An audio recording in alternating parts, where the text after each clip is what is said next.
Hello everyone and welcome to another Ultimate Fighter episode review. This is for Season 28, Episode 9, Act Like a Professional. And we're just going to start basically at the gym after the announcement of the semi-final fights. So, as we know in the previous episode, during the morning of that announcement, Maurice and Justin, who fought in this episode against Michel Batista, they got a bit drunk.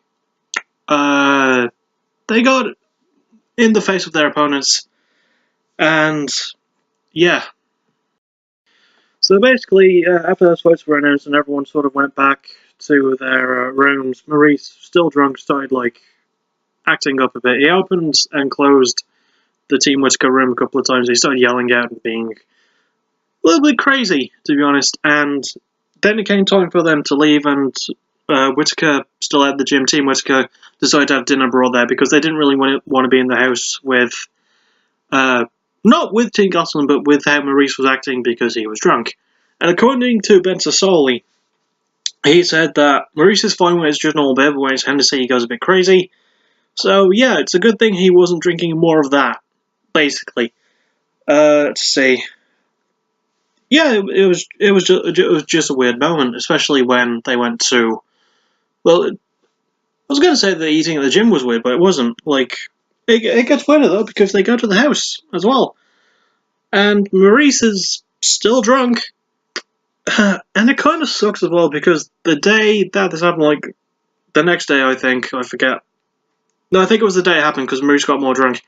It was Macy's birthday, and she was given, a 1942 bottle of wine, which was apparently a really good one.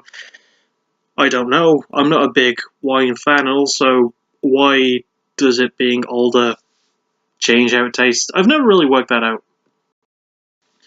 Anyway, because of how drunk Maurice already is, he sort of starts acting a bit weirder still, and he even starts sort of insulting. He doesn't insult the girls, but they sort of try to calm him down from his drinking, and he tells them to fuck off. That's basically one of the things that happens. So, yeah, he was acting a bit like that, especially to Marseille, who we'll get more into later. He basically said, while he was drunk, he said he didn't want her as a friend. It was something along those lines that didn't really sit well with her, and understandably so. And it did lead to a slightly funny moment, though, because some of the assistant coaches, one of which was taking more and more note of Maurice's drinking problem, one of the assistant coaches said, basically said to him, "You're going to go to sleep and you're not going to drink anymore." And Maurice was like, "Okay." Then the coaches left, and as soon as Maurice shut the door, he yelled out, "We're going to get fucked up tonight." And then the assistant coaches opened the door again, like, "What was that?" And it made me laugh a little bit, I can't lie. Even though it was kind of a very tense moment, it did make me smile. So, yeah, I can't really fault that. But Maurice immediately said, "Okay, yeah, I'll actually go to bed." And he did. So, that was good. And then the next day, he's sobered up, obviously, because, yay. And the fighters from Team Gastelum are planning on going to a place called Revolt Tattoo. I don't know if I'm giving the specific location to shout out, but hey, if you want a tattoo, go get one there, maybe, if you're in the Vegas area. I know no one from Vegas probably watches these. I don't know. But, yeah, they went to get a tattoo, basically saying TUF 28, and they went to. The initial plan was to go get one with all of them there, but Marseille was not anywhere in the house, so everyone went looking for her. And they found her sat against one of the corners of the house on the outside. And she basically said she didn't want to be in there anymore because of how Maurice was acting, not just to her, but to the entire team. And she had even booked a flight the next day because she didn't want to be in the house anymore. And it was kind of a sad thing. So, yeah. I think they went and got the tattoos with her, or she was there. I don't remember that part. I just remember tattoos we had, and there was actually kind of a nice, slightly adorable quote when one of the tattoo artists said, "Since it's TUF, it could stand for the ultimate family as well, because that's what you are." And everyone was like, "Oh, that's kind of nice." And even I was like, "Oh, that's kind of nice." So, that was kind of nice.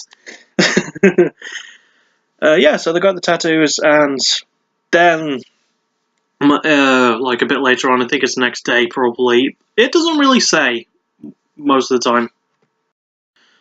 So what happens is Penny, who is basically Marseille's best friend, tells her that we've got to talk about Maurice, and Marseille's like, "Yeah, okay, we'll actually do that." So they went, and they gathered all the Team Red fighters into one of the bedrooms, and they they talked it out, and Marseille was saying that she was feeling unhappy with her environment, she was feeling uncomfortable with how Maurice was acting, and Maurice replied with, yeah, even I'm uncomfortable with it.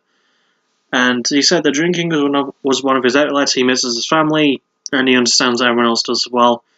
Oh, I forgot to mention as well, while he was still drunk on the night, after the second time the coaches had closed the doors, he did actually go to the back garden in the pool where Moses and Whittaker was, and he called Anderson again, which was the cause of the whole argument anyway, and why Maurice... Well, I was going to say why Maurice was drinking, but Maurice was drinking before Anderson had a joke at him in the previous episode, so yeah, that's still kind of weird. I forgot to mention that, but there you go.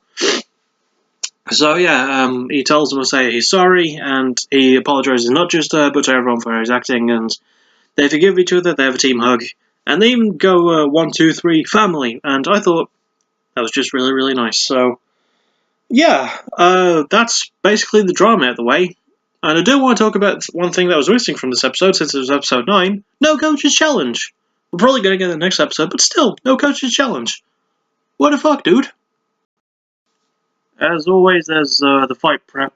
There's really not a lot to talk about. Basically, both men stuck to their usual game plans. They're both wrestlers, with Batista being a former Olympian freestyle wrestler, and Justin being a much more in-your-face type of wrestler, and definitely the best strike between the two.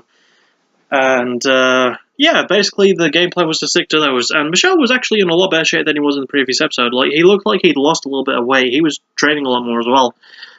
But then the fight happened, and he lost by knockout near the end of round 1. I think there was like about 40 seconds left. But yeah, the whole game plan with Michel was to implement his game plan, because he knows that Justin likes to go for a jab or a cross first, then switch levels and go for a takedown. And Michel was hoping to reverse that, because he had been working on sprawling and submission defense especially. And he was thinking, yeah, if he does that, I'm going to be able to take him down, I'm in better shape than him, and so on and so forth. Basically, usual fighter confidence.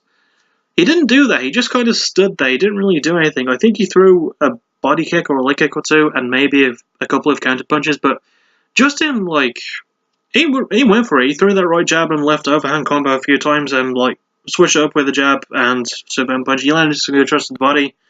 He kept backing Michel against the cage, and eventually he managed to land the right-left, well, I was going to say the right-left combo, that didn't sound good. He fainted a lot, Justin did. During one of the fights near the end, he landed a Superman punch, knocked down Batista, ground pounded him, and finished the fight. And yeah, that was that. And first win to the semifinals goes to Team Gastelum. So yay! Good first semifinal fight, good first round finish, good finish for Justin. I mean, again, the dude is proving that he truly is the dark horse of the season. He's the last pick overall. I think the last pick for the females, at least. And now he is, you know, in the semis, at least. So yeah, that's... No, he's in the finals. Oh, wow. Yeah, he's in the finals because he beat... Yeah. So he's in the finale. So he could very well fight Maurice in a couple of episodes' time, because the next one is going to be Penny from Team Gastelum against Julia from Team Whittaker. So, looking forward to that one. Once again, this was just a really good, solid episode. A lot of the drama at the front end of the episode. Like, I don't normally sit well with drama in like this kind of reality show. It's normally why I don't watch normal reality shows, because I can't fucking deal with the drama there. But they did resolve it, and hopefully Maurice is going to keep his drinking to a low level now. I really hope that's the case.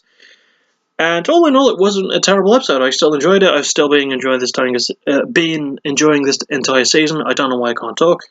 And it was just good. I quite enjoyed it. So, yeah, I'll see you all possibly Saturday for the next Fight of the Night review. Or maybe not long after that for the next concept episode. All depends. So yeah, with not much else left to say or do, I guess I'll end it. Thank you for watching. I forgot how my sign-off goes. Thank you for watching, you're awesome, bye-bye. Ugh, I'm not awake today. Bye.